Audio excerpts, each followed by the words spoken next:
Qué bueno es poder estar en la iglesia de Dios junto a los santos, a los hermanos escogidos, llamados del Señor, y adorar juntos a nuestro Dios por lo que Él ha hecho por nosotros. Quiero que me acompañes, por favor, a continuar con la carta a los Romanos.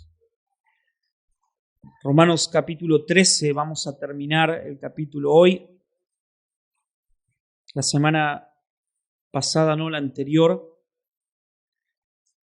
vimos que el apóstol Pablo en esta segunda sección de la carta, a partir del capítulo 12, en el cual da instrucciones a la iglesia, no solamente a la iglesia de Roma de la época, sino también a la iglesia de todos los siglos y la iglesia actual, la cual somos nosotros, a cómo ahora, luego de haber comprendido el desarrollo del Evangelio de Jesucristo, de lo que representa la doctrina para nosotros como cristianos, como creyentes en la fe, luego de haber abrazado y haber comprendido lo que Cristo ha hecho por nosotros, el apóstol Pablo a partir del capítulo 12 nos da instrucciones de cómo debemos vivir, cómo debemos comportarnos, cómo debemos actuar, cómo debemos responder. Y llegamos al capítulo 13, al final del capítulo 13, en el cual el apóstol Pablo nos va a mostrar el clímax de la acción del Evangelio. El Evangelio se divide en dos partes. Hay una acción propia del Hijo de Dios, del Padre y del Espíritu Santo, el cual el Padre en su autoridad y en su soberanía decide no solo crear al hombre, sino también él, conociendo la rebeldía del hombre, el pecado del hombre, el Padre decide salvar al hombre. Eso se conoce como obra de redención. Ahora, esa obra de redención se da, si bien se da en el tiempo y espacio, pero el principio de la obra de redención se da en el decreto divino de Dios. Nada ocurre si no es porque Dios lo ha decretado, porque Dios ha dicho, sea así, y eso ha ocurrido. Dios Padre envió a su Hijo Jesucristo a morir por pecadores. Pero hermanos, no creamos que esa orden del Padre fue en el momento o en el año 4 antes de Cristo, luego de haber pasado ya miles de años de el hombre haber caído en el pecado en el huerto del Edén. No.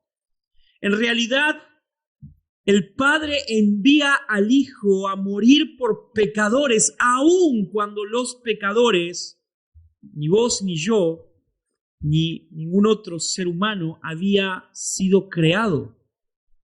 Ese es el conocimiento de Dios.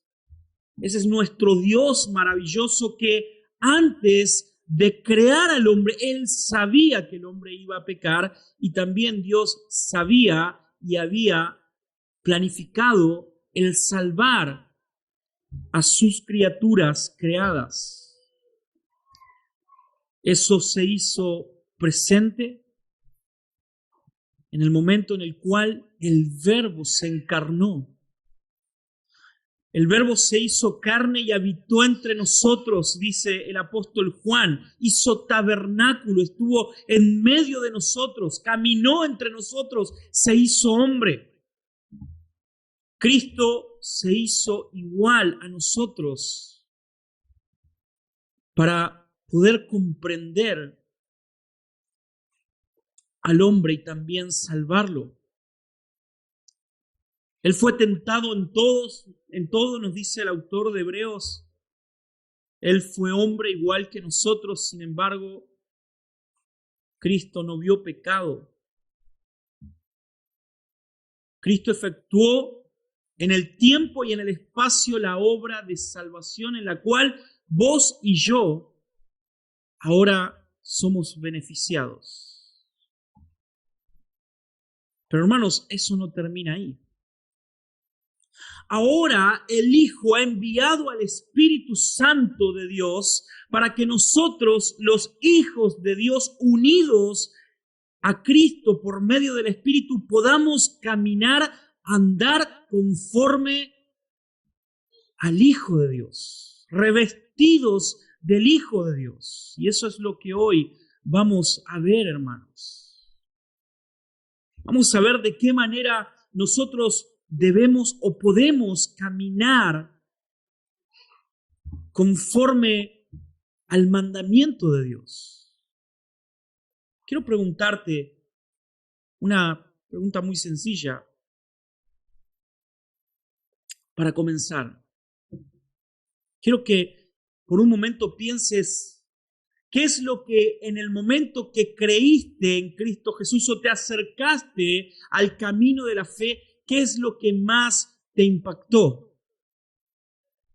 ¿Qué fue lo que te impactó, hermanos? No estoy hablando del conocimiento del Evangelio, no estoy hablando del conocimiento teológico, sino que quiero preguntarte, en verdad, ¿qué es lo que te impactó cuando te acercaste al camino del Señor? ¿Recordás? ¿El perdón? ¿Okay? ¿La paz? Es muy teológico eso, perdón hermanos, pero muy teológico. La protección es demasiado teológico todavía. ¿Quién dijo por ahí? Gracias. El amor. Hermanos, recuerdo el día en el cual, la tarde en la cual conocí al Señor.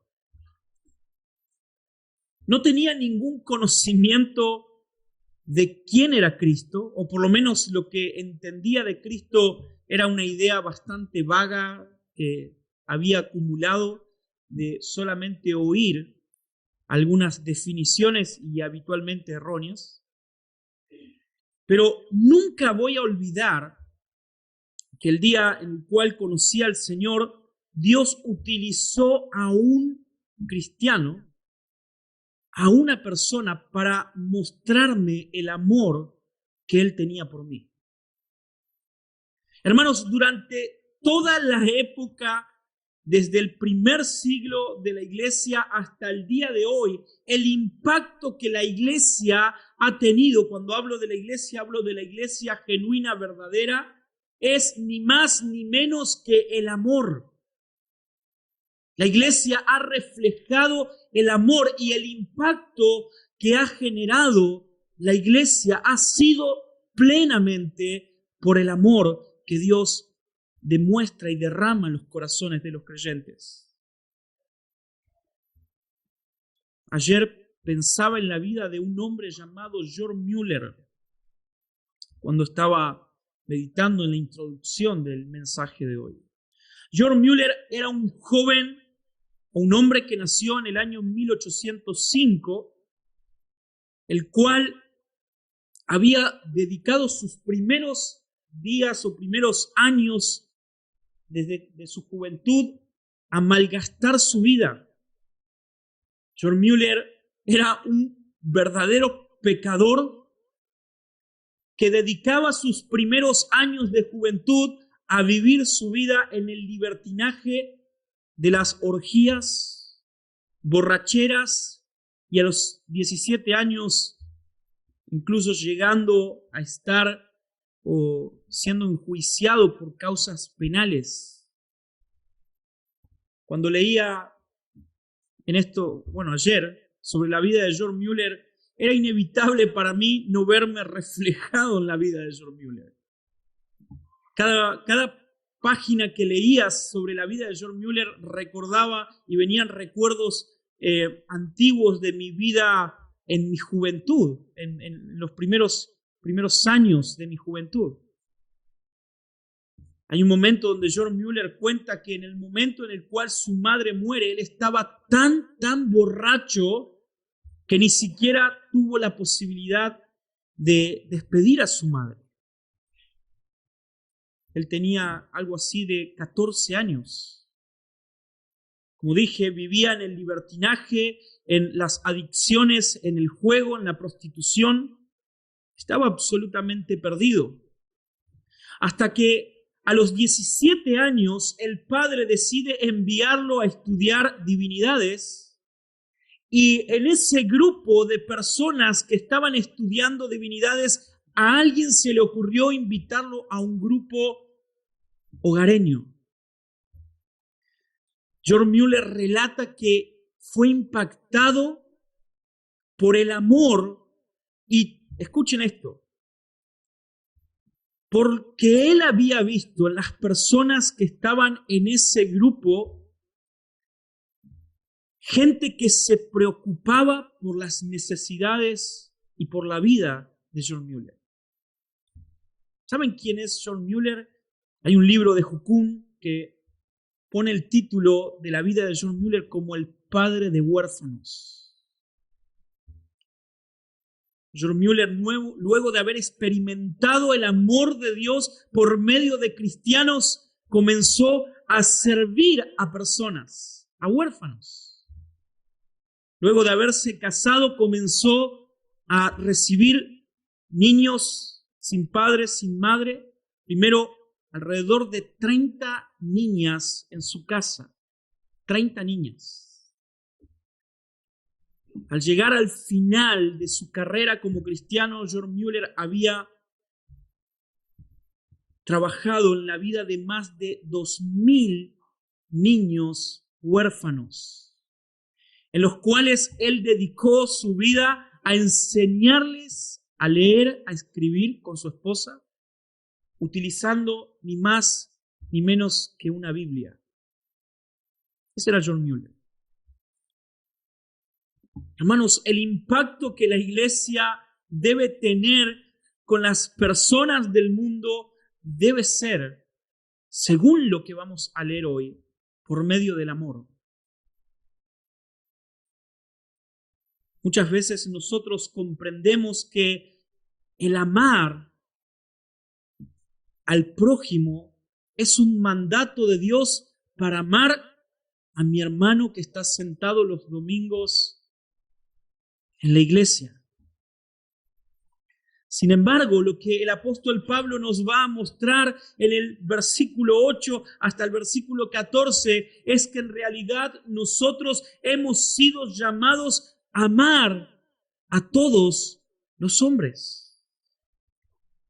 Porque, hermanos, por medio de amar a todos los hombres, reflejamos ni más ni menos que el amor de Dios.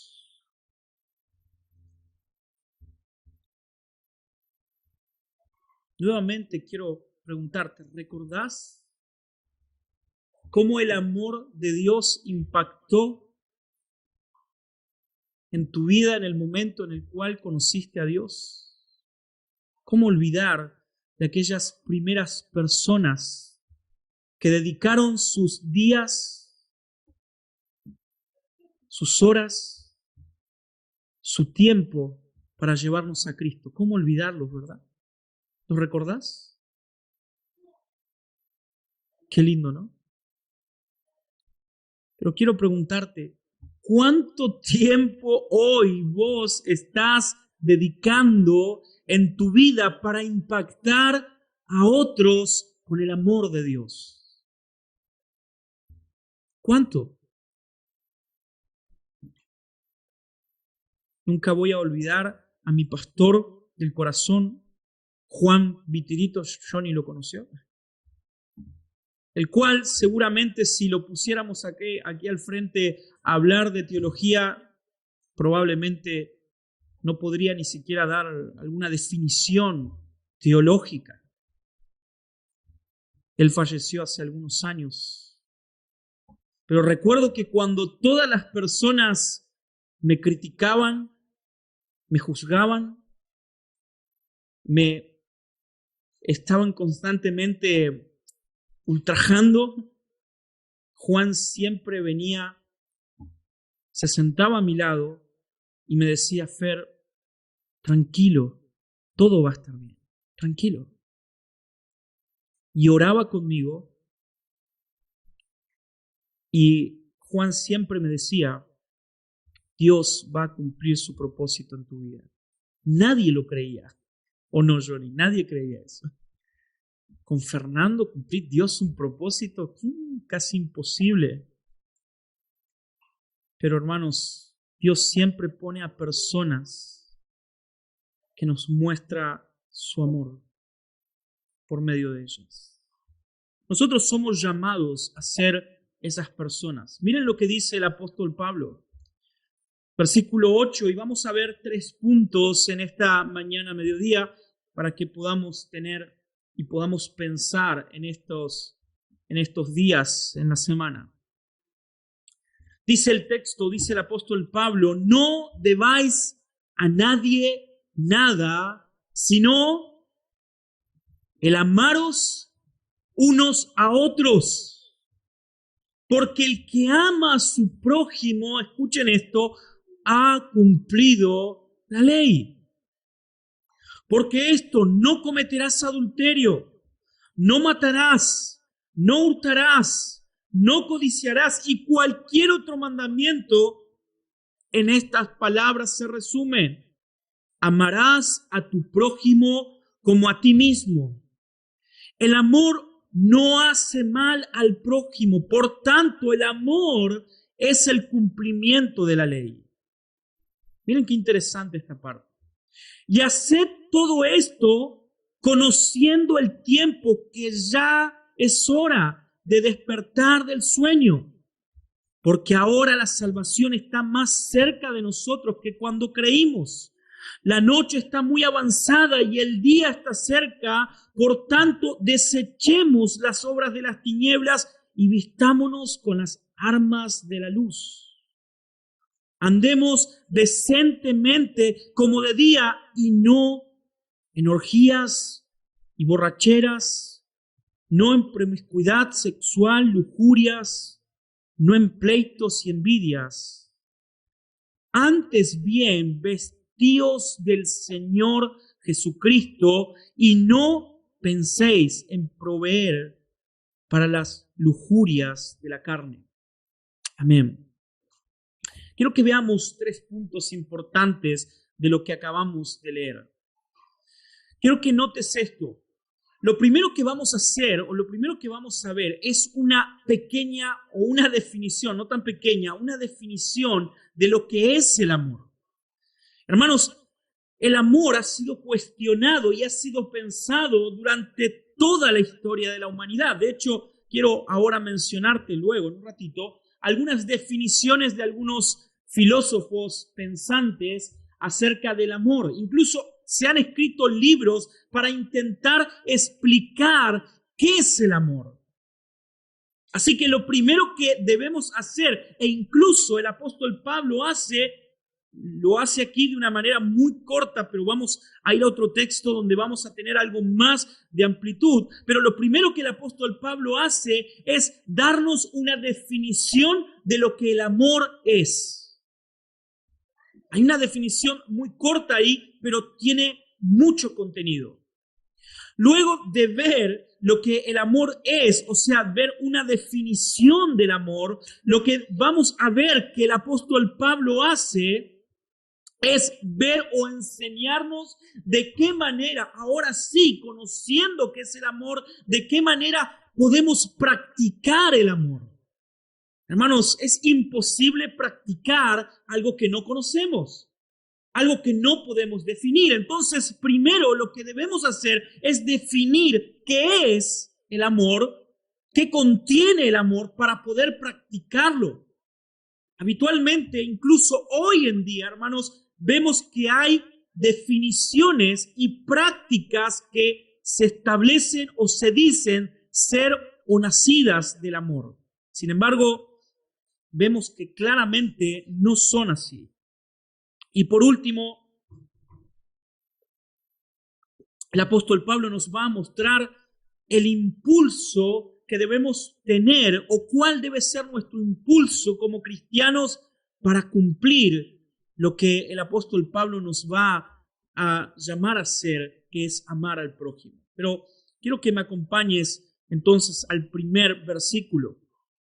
Lo primero que dije es, entonces, vamos a definir qué es el amor. Y como te dije hace un ratito, quiero darte algunas definiciones de algunos grandes pensadores en cuanto al amor. Y luego vamos a ver qué dice la Biblia en cuanto al amor.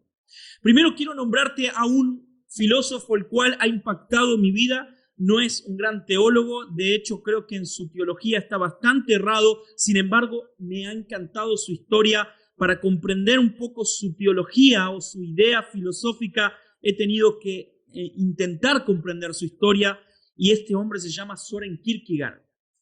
Søren Kierkegaard es el padre del existencialismo y él define el amor de esta manera. El amor, miren esto, es una paradoja, dice él, una unión de lo finito y lo infinito, una búsqueda de la trascendencia a través del otro.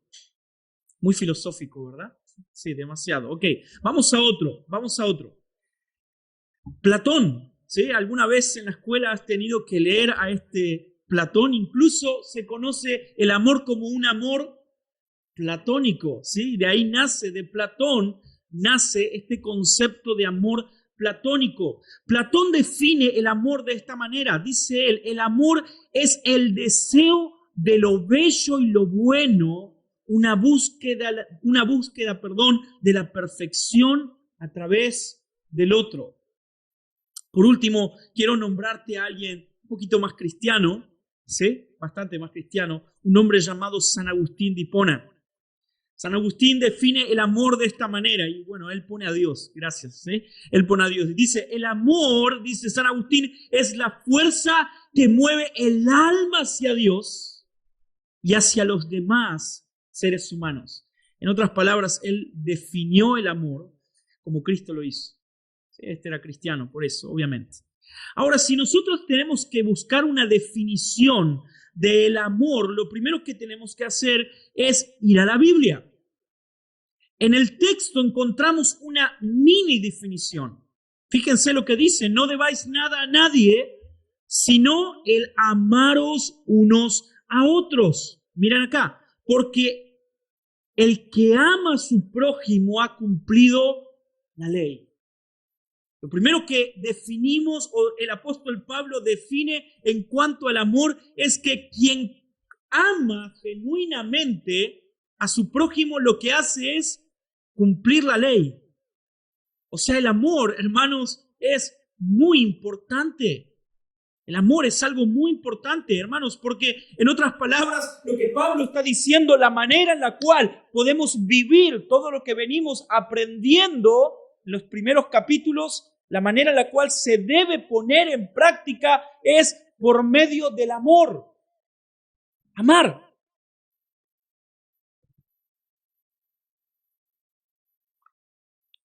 Si tenemos que definir el amor de Dios por medio de versículos, ¿qué versículo te viene a la cabeza? Juan 3:16. De tal manera, esa extraordinaria frase, de tal manera amó Dios al mundo. ¿Quieren que le diga cuál me viene a mí, a mi cabeza, algo que tengo grabado en mi mente? Romanos 5:8. Decilo, Adri.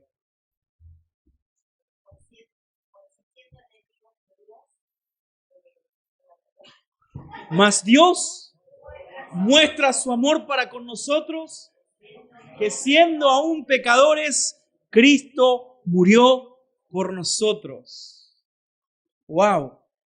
Mas Dios muestra su amor por nosotros, que siendo aún pecadores, inmerecedores, Cristo murió por nosotros. Ahora, esas definiciones son definiciones demasiado elevadas porque estamos hablando del amor de Dios.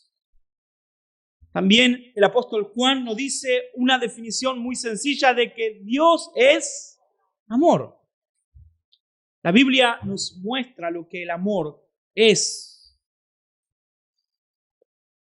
Ahora, si tenemos que dar una definición del amor bíblicamente, sin duda el texto que debemos tomar y que debemos estudiar para comprender lo que es el amor, sin duda es 1 Corintios capítulo 13, versículo 4 al 7. Luego de, como hoy vimos a la mañana en la clase, el apóstol Pablo confrontar a la iglesia de Corinto porque ellos se creían más sabios que todos los demás, se jactaban de lo que no debían jactarse, eran, en otras palabras, inmaduros. El apóstol Pablo les muestra que la manera en la cual un cristiano debe comportarse, recuerden lo que estuvieron en la clase, si faltaste a la clase, problema tuyo, pero recuerden capítulo 10 y 11, el apóstol Pablo empieza a hablar acerca de qué. ¿Recuerdan el cuidado que debían tener para con los débiles? Habían personas que tenían temor o acusaban a otros cristianos porque comían, ¿qué eran? Carne dedicada a los ídolos. En otras palabras, ellos estaban más interesados en cosas secundarias que en lo primario, que es el amor. Entonces, Pablo en el capítulo 13 de 1 Corintios nos da esta definición, primero a los corintios y luego a nosotros también, para que podamos comprender qué es el amor. ¿O qué características tiene el amor? Y ahora quiero que también puedas analizar si en verdad estás amando. Recordá el texto. No debáis nada a nadie, sino el amaros unos a otros, porque el que ama a su prójimo, noten esto, no está diciendo el que ama a su hermano, sino que el que ama a su prójimo, y es exactamente lo mismo que Jesús enseñó, ha cumplido la ley. Ahora quiero que veas por medio de 1 Corintios si estas características están en tu corazón para con los demás. Dice el apóstol Pablo, versículo 4, el amor es paciente. Lo primero que el apóstol Pablo dice que el amor, la primer característica que nos da es la paciencia del amor. Quiero preguntarte de verdad, ¿ese amor paciente está siendo reflejo en tu vida del amor de Dios para con los demás? ¿Cuánta paciencia estás teniendo de tu prójimo? Por favor, no te imagines a tu hermano.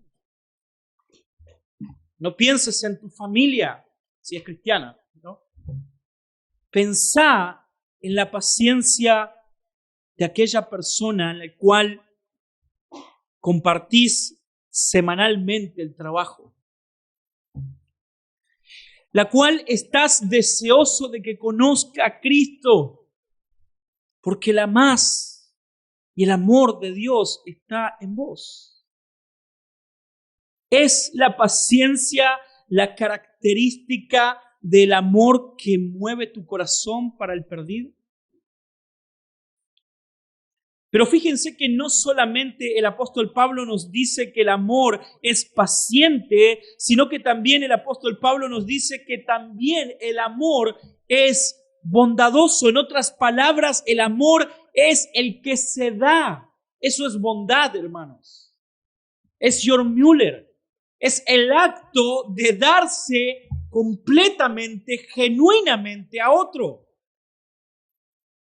Muchas veces nosotros estamos tan acostumbrados en nuestra vida a pensar en que la bondad debe ser reflejada dentro de la iglesia de Cristo, ¿verdad? No, debo ser bondadoso con el misionero. No estoy diciendo que no, Con aquel que predica el evangelio debemos ser bondadosos. ¿Y con el inconverso?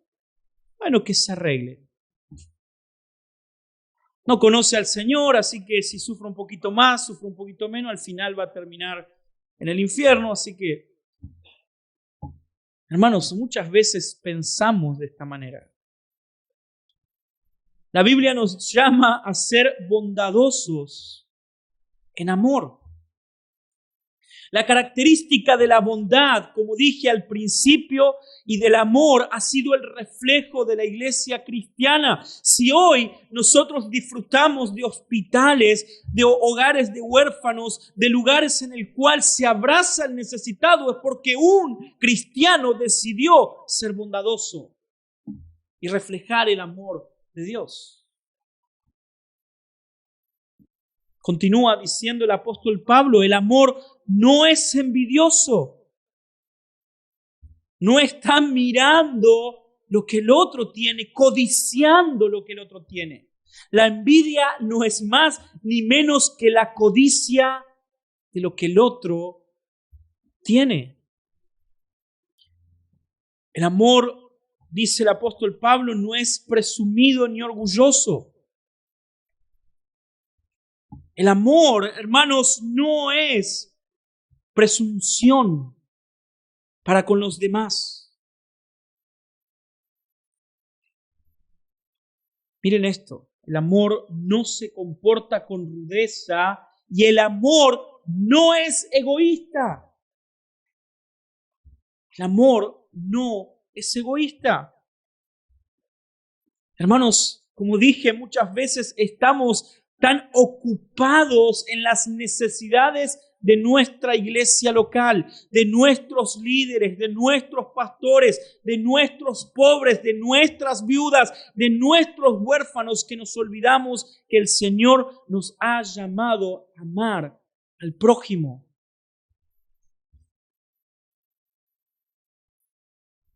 El amor no guarda rencor. El amor no se deleita en la maldad. El amor no ve que al otro le está yendo mal o que estás pasando un momento de dolor y se deleita en eso. El amor se duele y llora con el que llora. El amor también ríe, se regocija con el que se regocija. Miren cómo continúa, versículo 7. El amor todo lo disculpa. Todo lo disculpa. Ah, no, yo a este le hice la cruz y conmigo no va más. El amor todo lo cree, todo lo espera, todo lo soporta. Ahora, no quiero preguntarte si estás reflejando este amor para con los demás. Quiero preguntarte quiero pedirte que por favor, por un momento te pongas en el corazón y en la mente del que está semanalmente a tu lado. El que no es creyente. Aquel que no viene a la iglesia, que no comparte el evangelio con vos. Y quiero que pienses si él está viendo estas características del amor en tu vida. ¿Será?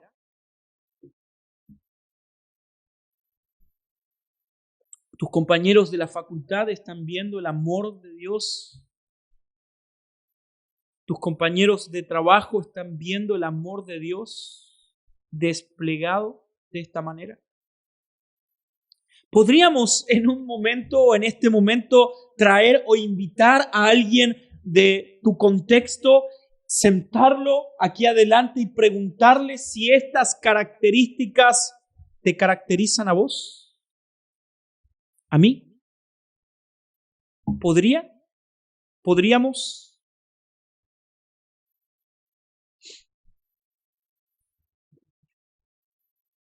El apóstol Pablo termina definiendo al amor como el cumplimiento de la ley. La ley se resume en 10 mandamientos.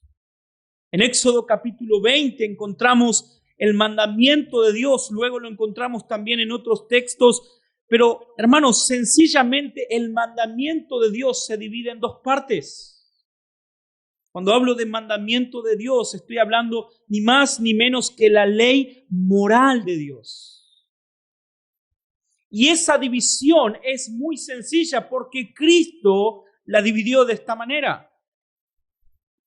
El mandamiento de Dios es sencillamente amar a Dios con toda tu mente, con todas tus fuerzas, con todo lo que sos, y amar a tu prójimo como a vos mismo.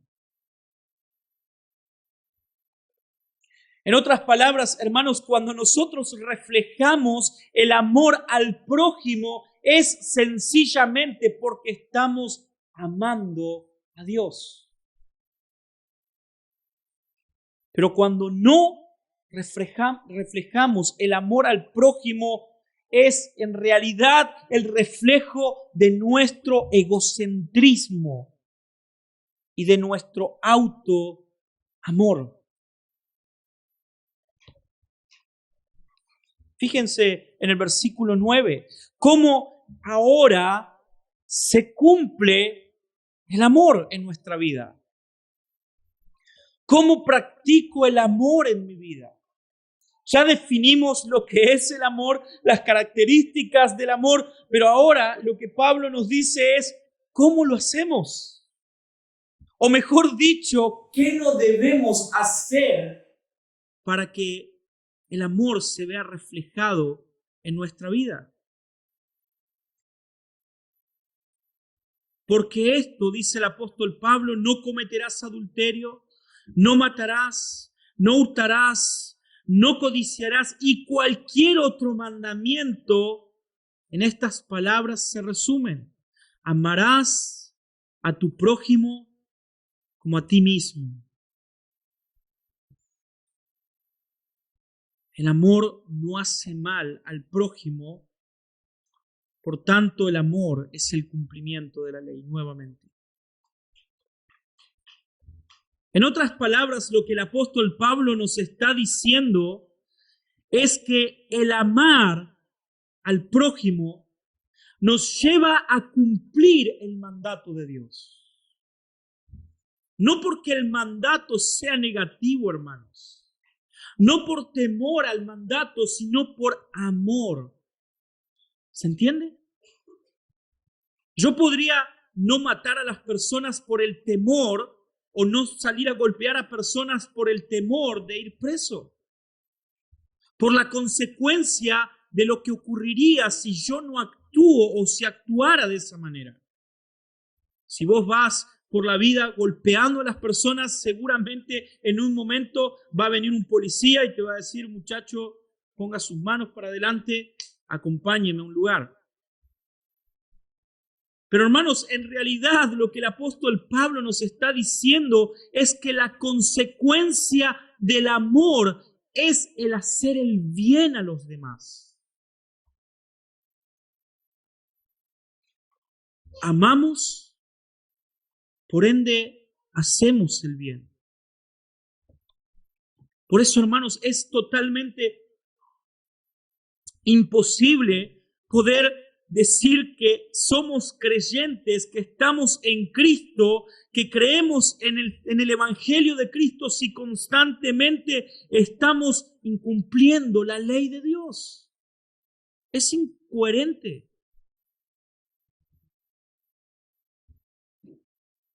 Somos impulsados por el amor de Dios a cumplir la ley de Dios. Fíjense cómo el apóstol Pablo termina el versículo 10. Comienza de esta manera y termina el versículo de la misma manera. El amor, fíjense, no hace mal y termina diciendo, el amor es el cumplimiento de la ley.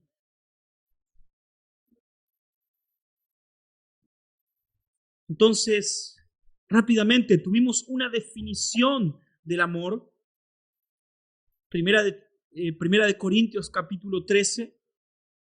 Vimos lo que la Biblia nos dice en cuanto al amor, qué es el amor, cuáles son las características del amor. Vemos por medio del texto cómo debe ponerse en práctica este amor en el cual el apóstol Pablo nos está hablando. El amar al prójimo nos lleva a buscar el bien del prójimo. Pero miren qué interesante que el apóstol Pablo ahora va a apelar a la escatología para mostrarnos el impulso del amor. A partir del versículo 11, el apóstol Pablo empieza a hablarnos acerca del impulso del amor. Hermanos, debemos amar profundamente y debemos amar a todas las personas porque Cristo viene por nosotros. Debemos reflejar el amor porque Cristo viene. Quiero que veas esto.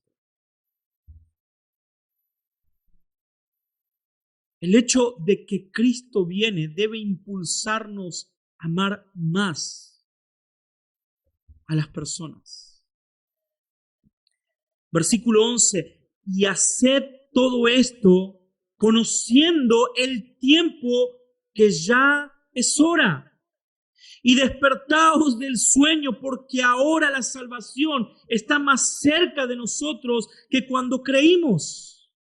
La noche está muy avanzada y el día está cerca. Seguramente estarás diciendo, pero ¿qué tiene que ver, Pablo, el hecho de que Cristo viene con el amor?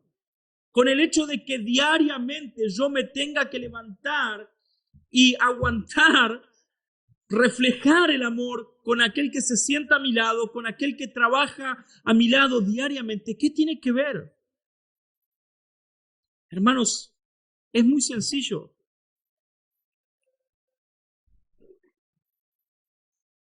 No solamente somos llamados a practicar el amor, sino que también, como dije, el texto nos dice de qué manera somos impulsados. Saber de que Cristo viene nos lleva a también estar comprometidos con la predicación del Evangelio. Saber que Cristo viene es estar comprometidos con la salvación de los perdidos, así como alguien alguna vez estuvo comprometido con tu salvación. Hermanos, Dios nos ha llamado a predicar el Evangelio a toda criatura, porque como hoy escuchamos en la clase de la mañana, Dios tiene mucho pueblo.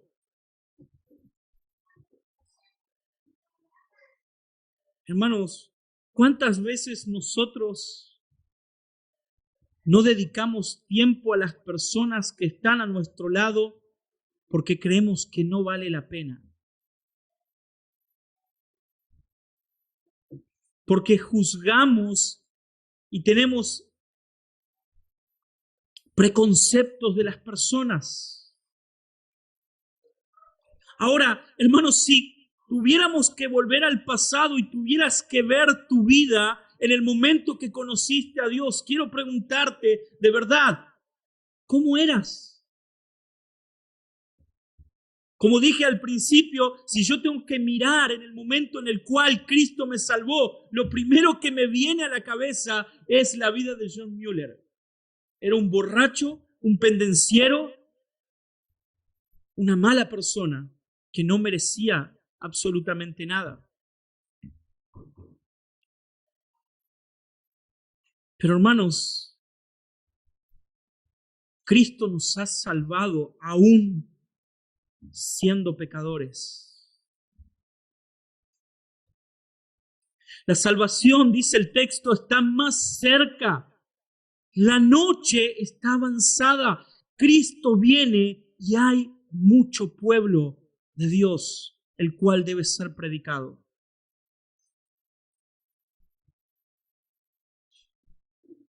El impulso del amor es comprender de que Dios quiere salvar a pecadores, como te salvó a vos y como me salvó a mí.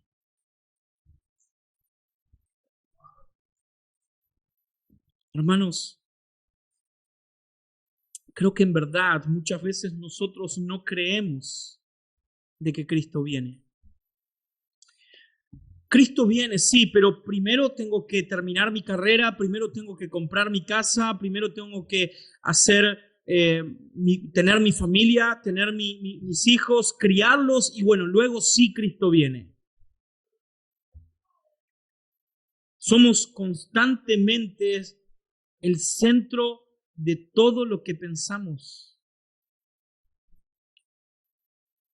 Pero hermanos, Cristo viene en verdad y debemos salir a predicar el Evangelio.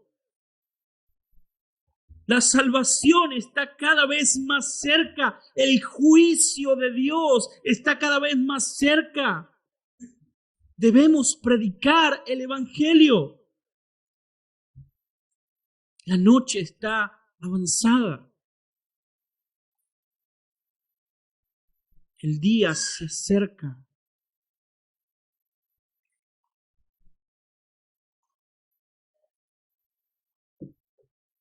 Entonces tuvimos una definición del amor. El amor es paciente. El amor es bondadoso. El amor no es envidioso.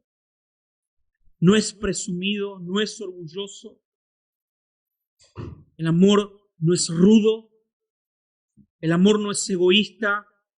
El amor no es fingido.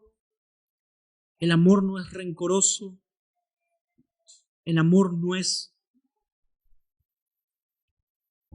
de deseos de maldad. El amor todo lo disculpa.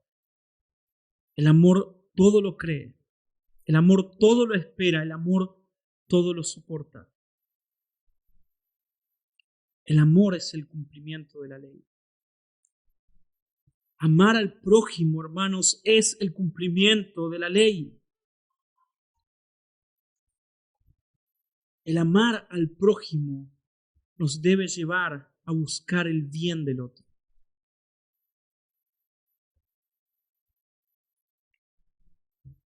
Por tanto, ¿ahora qué? ¿Qué hacemos con esto? Sabemos qué es el amor. Sabemos que el amor es la práctica de la ley de Dios. Sabemos que somos impulsados a predicar del Evangelio y que de esa manera cumplimos el amor de Dios, buscando la salvación de los perdidos. Por tanto, ¿ahora qué? ¿Qué hacemos? ¿Cómo lo hacemos? Fíjense en el versículo 12. La noche está muy avanzada y el día está cerca. Miren esto. Por tanto, esta es la actitud que debe tener un hijo que ama.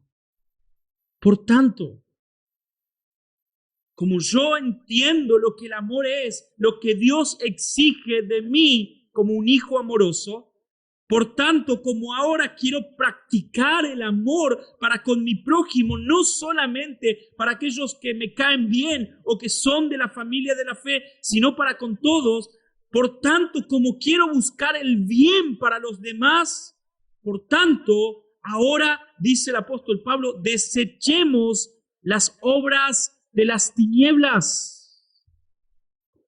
Por tanto, desechemos ahora las obras de las tinieblas.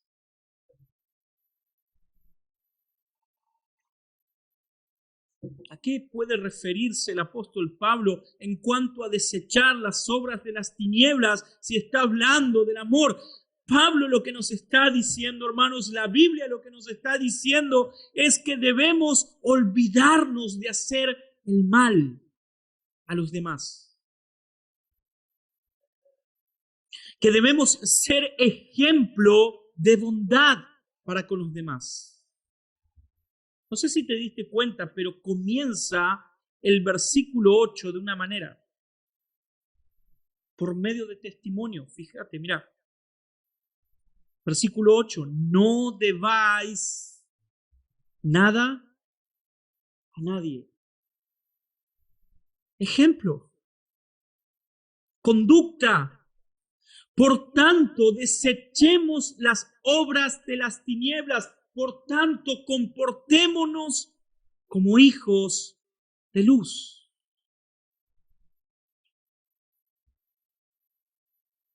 y vistámonos con las armas de la luz. Pero continúa el por tanto, fíjense, por tanto andemos decentemente. Hermanos, no es solamente el decir, cumplir o amar. No es solamente el decir amar al prójimo, sino que también es que el prójimo vea en mí el cumplimiento de la ley, el ejemplo de la ley. Andemos decentemente. Yo no puedo decir amar al prójimo y no vivir una vida decente y ser ejemplo para el prójimo. Imagínense decir nosotros que amamos a Dios, que el amor de Dios ha transformado nuestros corazones, pero de repente nuestros prójimos nos ven, las personas nos ven cometiendo todo tipo de inmoralidades, comportándonos como hijos de tiniebla, andando en pecado. Hermanos, andemos decentemente. En otras palabras, lo que significa es seamos ejemplo para los de afuera. Eso es amar. Debemos andar como el día. Por tanto, andemos decentemente como de día.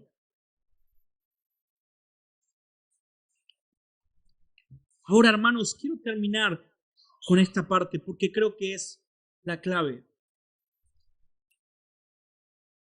¿Saben por qué muchas veces las personas caen en un legalismo el cual termina llevando a la gente a vivir una vida no en libertad en Cristo, atados nuevamente al pecado, condenados por pecados ocultos? ¿Saben por qué? Porque muchas veces, hermanos, nosotros queremos confiar en que el hacer está en nosotros.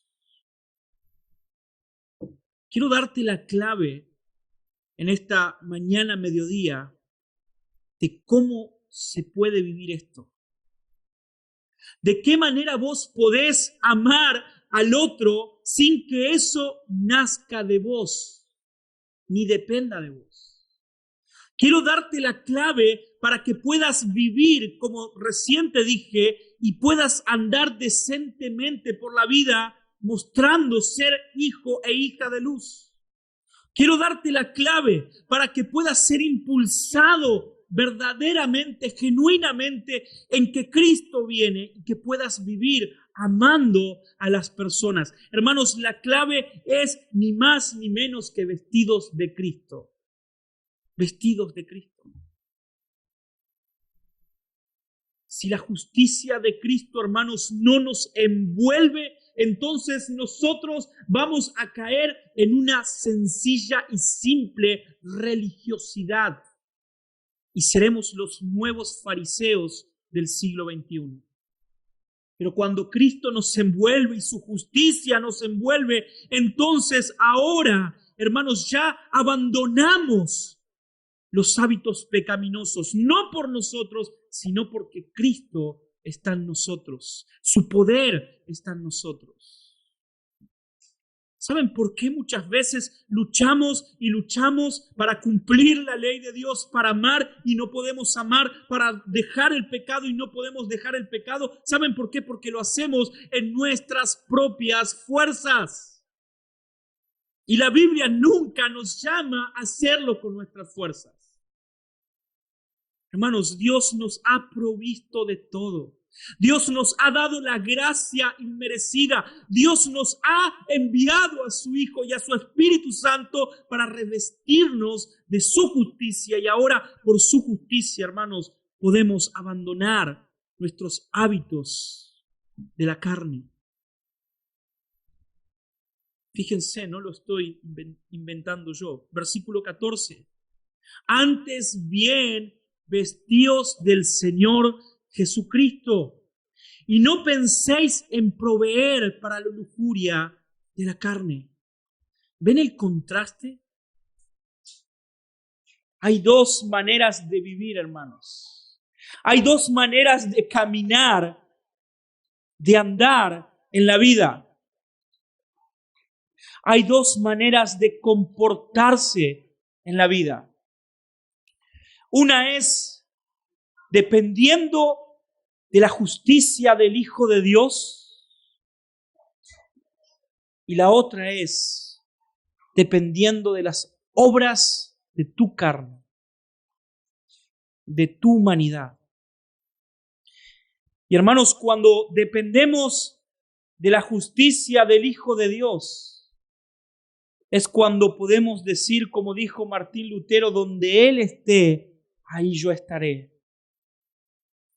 Pero cuando dependemos de la justicia de nuestra carne, es cuando el legalismo nos llena de lujuria, de pecados, y nos vemos tan obligados a ocultarlos y a mentir y a vivir una vida en derrota.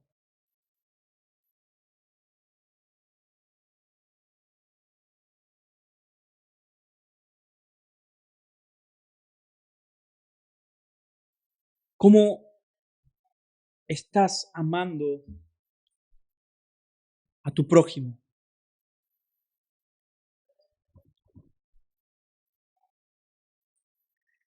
¿Cómo estás cumpliendo la ley de Dios? Para terminar, quiero leerte un último texto bíblico y terminar.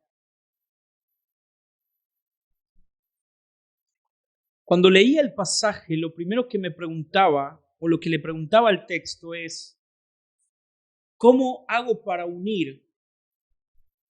De verdad, me lo pregunté toda la semana mientras lo leía. ¿Cómo hago para unir el versículo 8 al 10 con el 11 al 14? Donde el 8 al 10 nos habla acerca del amor, del cumplimiento del amor, y desde el 11 al 14 nos habla acerca de Cristo viene. Y el Señor provee por medio de su palabra. Lucas capítulo 22, versículo 35. Estad siempre preparados y mantened las lámparas encendidas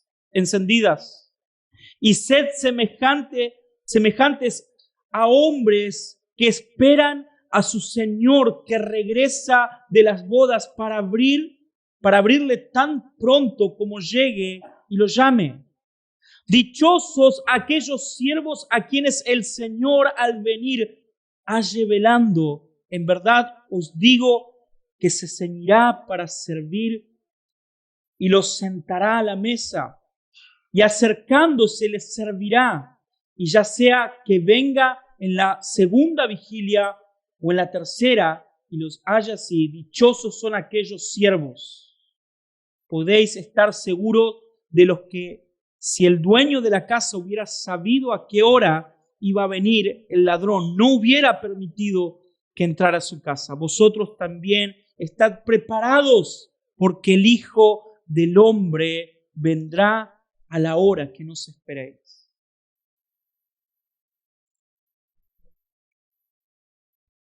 Hermanos, la Biblia nos llama a estar constantemente preparados para recibir al Hijo, al novio. La palabra nos llama constantemente a ser siervos listos, preparados para recibir a nuestro Señor. Pero cuando el Señor llegue, nos debe encontrar de una manera. Si el Señor viniera en esta mañana a mediodía, ¿cómo te encontraría a vos? ¿Estás listo, lista para Él? ¿Estás siendo diligente en el mandato que Él te ha dado? Ama a tu prójimo como a ti mismo. ¿Tu lámpara está lista?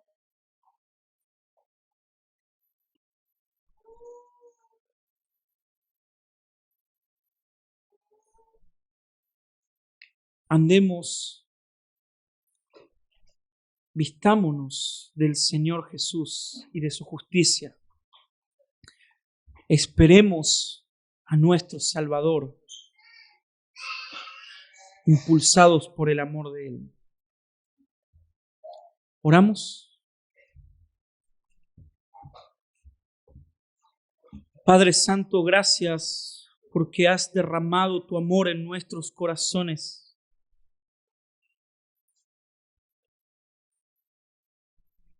Señor, gracias porque aún siendo pecadores, Cristo murió por nosotros, mostrando el amor más perfecto que jamás se ha visto, jamás ha existido. Gracias porque nos has creado a tu imagen y semejanza, Señor, y ese amor que vos has tenido para con los perdidos hombres y mujeres que éramos nosotros, perdidos en nuestros delitos y nuestros pecados, ese mismo amor has derramado en nuestros corazones para amar a aquellos que están perdidos en las tinieblas. Gracias, Señor, porque has impulsado a otros hombres, mujeres, a mostrarnos tu amor para venir a salvación, Señor. Gracias por aquellas personas que han dedicado su vida, su tiempo, su hora, sus familias, Señor, para predicarnos el Evangelio, para guiarnos en el Evangelio, para mostrarnos tu obra en la cruz. Gracias, Señor.